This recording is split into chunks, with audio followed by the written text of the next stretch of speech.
There. Working? Okay, cool. Keep talking and I'll just.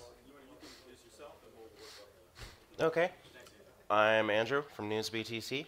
I'm a writer, community manager, event organizer, and speaker sometimes. Today, I wanted to talk about my beliefs about Bitcoin, what I call the ultimate hash value, related to proof of existence, which is a concept that's been applied in blockchain for a couple years now. Parts of what I'm going to talk about are slight. Trying to recall the order of my slides, but basically, the first thing you'll have to know to understand what we're talking about is what a hash value is. In case everyone does not know what hashing is or how it works, hashing is a mathematical process, a function, where you can take data of any size data from a whole library to a single song to a photograph. And when you put it through a hash algorithm, no matter how big it was, it outputs a single number of fixed size. And what's very important about this is that you cannot do it backwards. These are one-way functions, meaning I can hash a document and get its hash value, but I cannot retrieve the document from the hash value. This is a one-way thing. And again, I had some cool diagrams of that too, but I'll just keep going. The idea here of hashing is, I guess, what's the next slide? The idea here is hashing is used throughout Bitcoin. A block is essentially made of what are called Merkle trees. This guy got nothing done. Who knows what a Merkle tree is? Or who doesn't? Who doesn't know what a Merkle tree is? Okay, there we go. Merkle trees are the way Bitcoin verifies your transactions. A block is essentially a really big Merkle tree. And a Merkle tree is made up of lots and lots of hash values. In the tree, it actually looks like a tree. You can hash two values together, like data set A, data set B. They are what's called concatenated, meaning not added together, but combined. So if you concatenate 12 and 34, you get 1,234, not addition. And they will concatenate two values and then hash the concatenation, and now you start forming a tree structure. You can hash two together, hash two together, hash two together. And this is what a Bitcoin block, actually looks like mathematically. What they're hashing, the data, is your transactions. And this is how it can verify your transactions so quickly. When you issue a transaction or receive a transaction, you don't actually have to go through the blockchain in its entirety and read the whole transaction and everything it says. All you have to do is find its hash value and verify that its hash value is correct in the blockchain. When you solve a block, what the miners are basically doing is miners are trying to build a very specific Merkle tree to construct the block. Their contest is they want to construct a block. And again, a block is they're hashing together all your transactions. If there's 100 transactions in a block, it's going to be a really big tree with lots of leaves at the bottom coming to a final root at the top. Yeah, did you find the slides, by the way? I've got this connected to the internet if you want to email it to me real quick. All right. And then you can just keep going and I'll get it pulled up for you. 1 second, guys. This is actually, the Merkle trees are kind of interesting looking, so I wanted to show one, because they actually look like an upside down tree, and it's easier to explain it this way.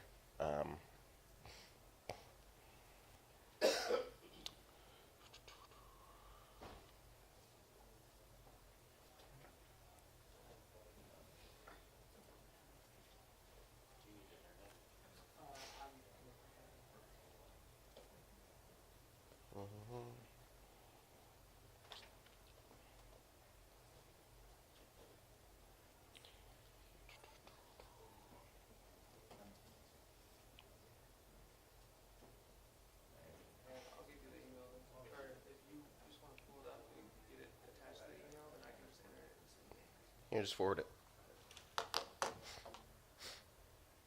Okay, so back to blocks, Merkle trees. What the miners are trying to do is they're trying to produce a very specific hash value. When they're making a block, there are some things they have to put in the block. All the transactions they want to include have to be components of the Merkle tree, hashed together to the final value. So does the previous block hash. This is what makes the blockchain a chain. The recent block, one of the data sets hashed together to combine to its hash value, is the last block's hash value. This follows all the way down the line to the genesis block, the very first block. You cannot build a block without using the last block. But there's one value in building a block that they get to choose. It's called the nonce. And what they're trying to do is, they call it, you cannot predict the outcome of a hash value. If I took a picture of this room and produced a hash value from it, and then just one of you got up out of your chair, and I took another picture and produced a hash value of it, the hash value would be completely, radically different just from the loss of one of you in the picture. The outcome changes drastically. So when what they're trying to do is, the miners want to produce a really small hash value. The terms they use it is it has to have enough zeros in front. So this is a guessing game, right? Because you cannot predict the outcome of what the hash of something will look like. All you can do is hash it and hope. So miners will take all the data sets and try 1 as the nonce and hash that and hope they get it right. And if not, they go to 2, then 3, 4, 5. It goes into the millions these days, obviously. And this is, I'll go back and show you a picture of that if we get the slides. But this is technically how it works. And that's how Bitcoin works at its basic level. But there's more advanced things people are doing with this concept now. The concept is called proof of existence. Back to the example of the room, for example. Suppose one of you had to be here because, I don't know, like your boss gave you the day off to get educated about blockchain. I'm just hypothetically. And you had to be here, and that's part of your class, you get credit or whatever. Now, if I take the picture of you, that's verifying that you were here. Now, suppose later down the line, teacher wants proof. Teacher or boss wants proof that you were here. There's issues of doctoring the photograph. What if you weren't here, and you take the picture and doctor yourself into the photo and give that to your boss? This is what proof of existence is designed to fight. If we take the hash value of the photograph and put the hash value in the blockchain, then later, if you've doctored the photograph, its hash value will be different. We can prove the authenticity of any photo, book, file, anything in the world this way. Its authenticity can be proven. And this becomes a really powerful concept. And there's there's even some decentralized attempts at doing this, like Factom. Who's heard of Factom? I think Paul Snow's here. And that's what they're essentially doing. It's a decentralized proof of existence method. And going forward, I imagine this is going to be pretty widespread in governments, hopefully, charities, pretty much everywhere. Especially in governments where, I used to do consulting on blockchain for the Nigerian government. They have a problem where sometimes money just disappears. 1 year, $1 billion just disappeared. They don't know where it went. Actually, just recently, $100,000 disappeared from one of their bureaucracies, and the guy blamed a snake. He said a snake ate it. Nah, they're investigating, but I don't think that's what happened, man. I think what happened is he doctored the record and made the $100,000 go somewhere else. If we had applied Factom or any proof of existence method to that document, it would have been impossible for him to do so. Although now we know his document is invalid, but we could have known immediately because the hash value of his doctored document would have been different. So you can verify almost anything this way. And there's really, in terms of choosing a blockchain to do this on, you don't have very many needs for proof of existence. It's one upload, and then you don't need to do it again for the file. There's no ongoing things. It's a very small amount of data, a hash value. It's tiny, so it doesn't have any scaling issues. It doesn't need smart contracts. The only thing you really need for a good PoE platform is security. The best PoE platform is the one with the most nodes, the most mining power, because the whole point of PoE is to put it in a place that's least likely to be corrupted, right? That's the whole point of PoE, that we can trust that the value there on the blockchain has never changed. It has to be the most immutable blockchain.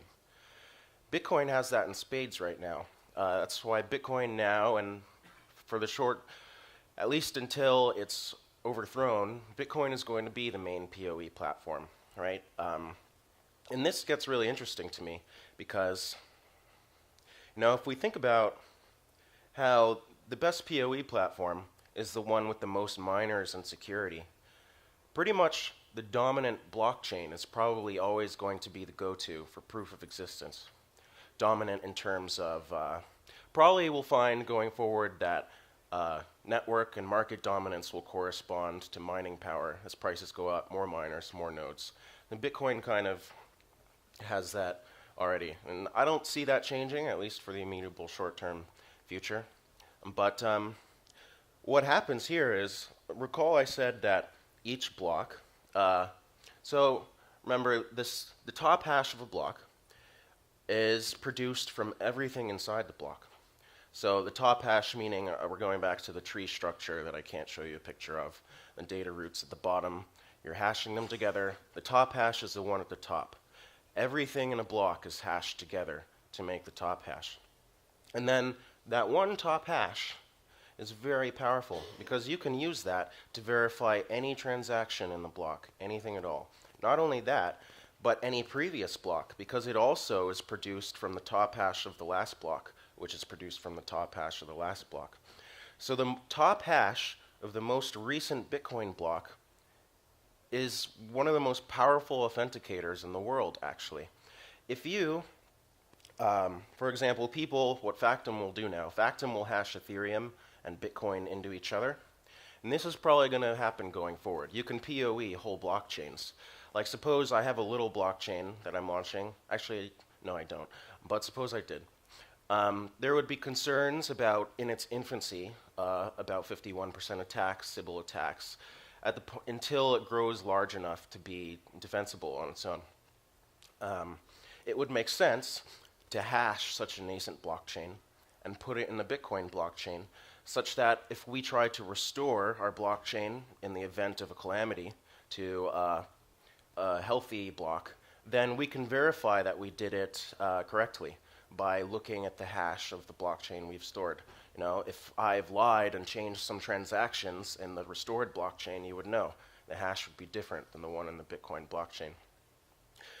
I think that's going to be the go-to. We're probably going to see pretty much all blockchains and most things hashed into currently Bitcoin. That could change if Bitcoin is overthrown somehow. And now you have a system, and this is why they call it the ultimate hash value, because of how powerful the most recent hash in Bitcoin becomes in this scenario. If we're hashing all of our blockchains into Bitcoin, all of our photos, documents, Factom's even doing a library.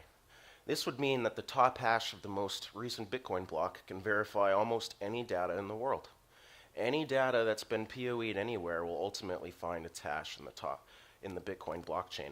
If we're hashing Ethereum into it, all the little blockchains, you can kind of see an evolving blockchain infrastructure, if you could picture it in your head. Bitcoin's kind of like an anchor, little things layer themselves on it with it at the bottom. Obviously, there's some controversy there. There's like Bitcoin Cash people here probably who don't like what I'm saying because it sounds like B-settle. But it's probably, and if you think about this, the power of being able to verify anything on the planet with a single hash is really cool. Like imagine we started hashing all of human history, which we could. Factom's probably going to try that. They're starting with one library. But if we do that, this one hash value, the top hash, the most recent block, would be something like an ultimate arbiter of truth, per se. Anyone, anywhere, with a historical document can be checked with that one hash. Or it's more complicated than that mathematically. You need the whole Merkle tree technically, but the top hash is very important here. You always need the top hash. And yeah, and that's what I've been thinking about going forward. Like, I think if you consider that the best blockchain for PoE is the one with the most security and therefore probably the dominant blockchain in market share, we're going to start reaching a point where it's kind of like competition, you know. In that sense, the blockchain used for PoE is always correlated to being the dominant blockchain. You could kind of track that. Obviously, it's the other way around. It's a blockchain first becomes dominant, and that makes it useful for PoE, and then it starts being used for that. But hopefully you get the idea of the variety of things you can do with this. And I'm guessing we don't have pictures, which is lame, because I had some cool images and stuff. But you can look up a Merkle tree on your phone. The images I were going to show you are easy to find. They kind of look like trees, upside down trees. They look like upside down trees.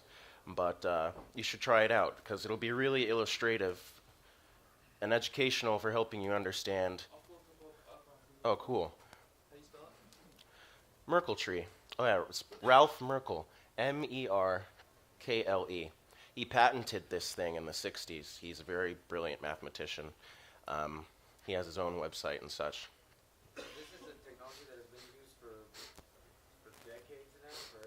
Yes, but not until recently did someone think of doing a blockchain with this concept. That was a really radical thought. This is what they actually look like. You see, these are the leaves that would, in a Bitcoin block, this would be a transaction. One of them would be the top hash of the last block. One of them would be the nonce chosen by the miner. You can see the Merkle root, the top hash at the bottom. Whoa. Oh. What happened?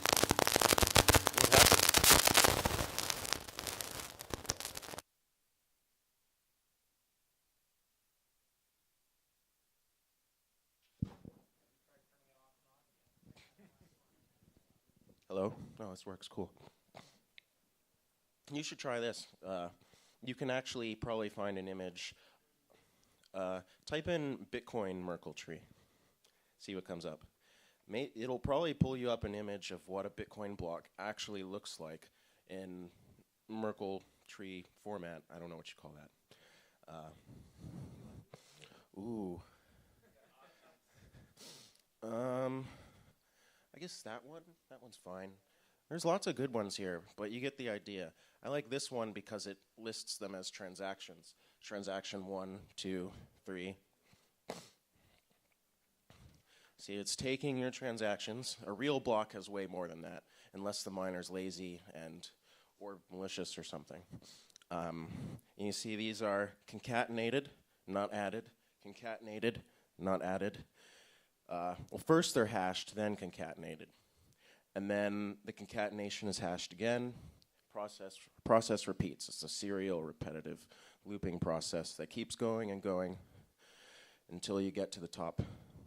Oh yeah, I guess it's slightly more complex mathematically than I've been describing, you know. But this is a Merkle tree structure. The nonce is chosen.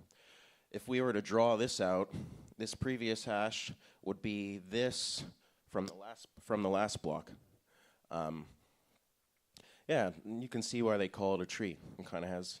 I mean, if you wanted to draw and make them green, like at the bottom, you could, but you get the idea. Yeah, pretty cool.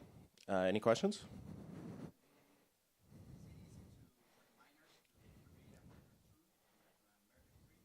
They have to. By definition, all miners are making Merkle trees.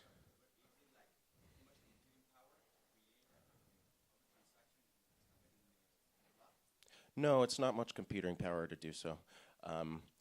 All of the difficulty of what they're doing is not making one Merkle tree is very easy mathematically, and that's by design. A Merkle tree should be easy to calculate forward and almost impossible to do backwards, right? You can concatenate and get this. You can't get this and get these back.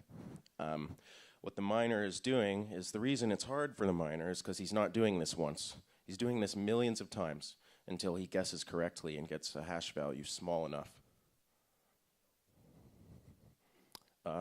You first, yeah.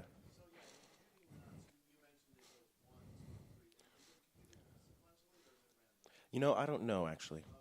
I was just stating it. Either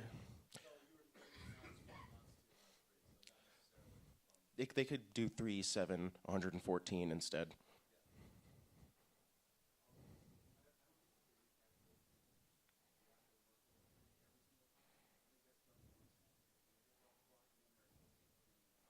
Mm. Yeah, I was. Yeah, you're right. Like I said, I'm kind of summarizing and being not completely technical because we have 20 minutes and not everyone's a math major.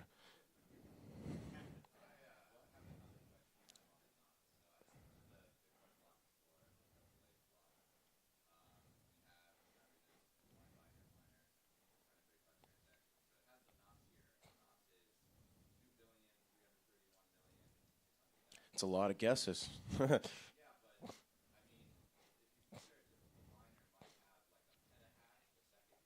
Yeah.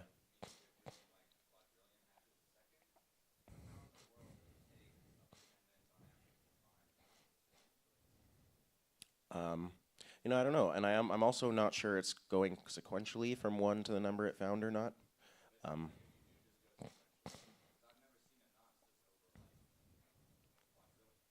hmm. It's a good question. You should ask a minor. Uh, I'm just gonna keep going with questions. Anyone?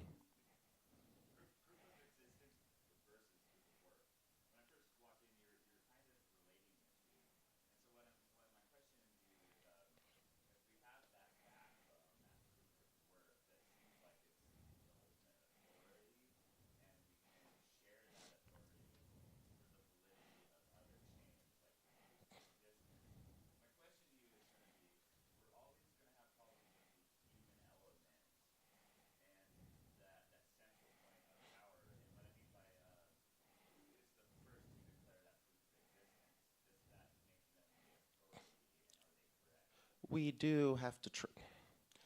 Two answers. First answer is that I would like to double down on the fact that proof of existence and proof of work are very different concepts. Proof of work is more analogous to proof of stake than it is to proof of existence. Proof of existence is not for securing the network itself. Um, yes. Proof of work secures the network. Proof of existence relies on that to function. There's different concepts. The latter needs the former. I'm trying to remember the second part of my answer. Yes, yes, the person who first uploads the document to the blockchain must be trusted to have done so correctly. But in a scenario like suppose this is an example I use a lot. I promise to work on your house for a year. At the end of the year, you are to give me $10,000. If we sign that contract together in person, we can both witness it being uploaded to the blockchain. Do it together in a meeting setting. Otherwise, you have to have some kind of trusted authority who can be called not a liar to upload it to the blockchain, which is true. It's not so much error we're worried about as it is malicious behavior. Um,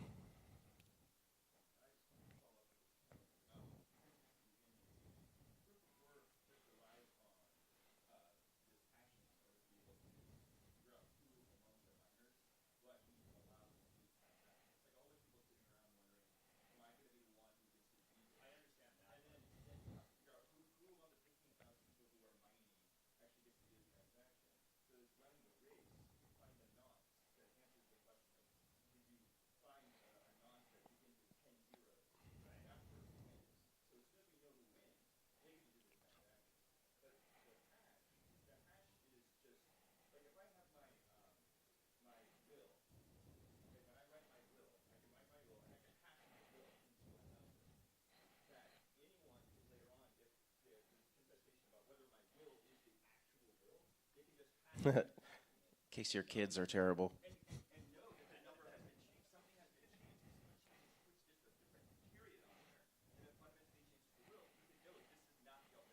Correct.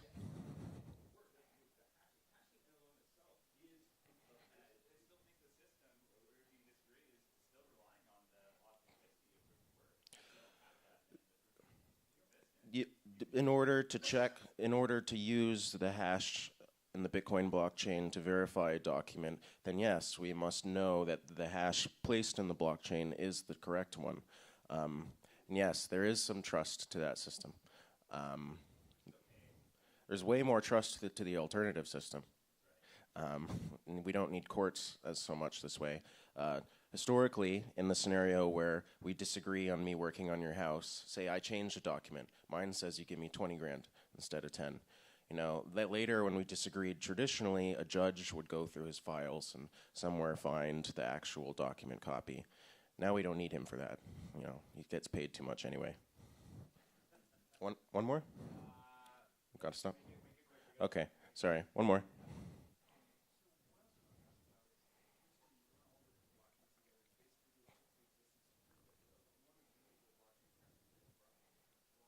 Yes, you can do that.